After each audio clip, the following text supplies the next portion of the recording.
Have you ever thought about ADHD as truly being an optimization problem? One thing that I constantly think about when it comes to mastering ADHD is the problem around task prioritization.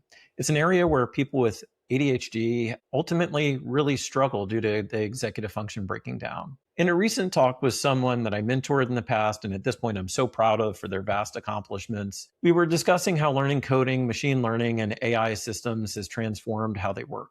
Bear with me. I promise this is relevant. Everything is an optimization problem. They said this and it really hit home as you can't optimize everything all at once. And this is something that really is a struggle for people with ADHD. They're so focused on all of the things at once that it leaves them overwhelmed, stressed, and becoming really down on themselves. So optimize for one goal. So what does that look like in practice? I think it can be different for different people, but I think it's important to ultimately have a big assessment of your focus and your bandwidth. Personally, I know that I divide my day between tasks where they take more focused thought or are more creative, which are in the morning, and then the administrative task in the afternoon. I make a list of the different things that are most important for me to accomplish on Sunday or Monday in the morning, and I pencil in time for them. Do I ever deviate from this? Absolutely. Life happens, and I think that you have to have flexibility around it.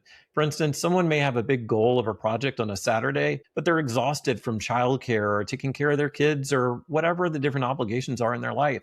And so you have to have a sense of your self-care and what you need to prioritize that day and optimize around that. If you're increasing the outcome of one thing, other things will recede. I think this is one of the hardest things for folks with ADHD. We want it all at once. Task prioritization is hard and can cause a lot of damage to their self-esteem. Chronic stress can truly have damaging effects on you and your health. So be aware of that and work to simplify.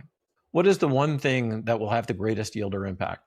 This is the one thing that you have to ask yourself each week and possibly even each day if you aren't putting it down on a planner in advance. You have all these different tasks. You can't solve everything at once. Write them down and pick the one that will have the greatest impact. This also can be something that you talk about with a business partner or a life partner and figure out what will have the greatest yield. If this has been helpful, let us know in the comments below.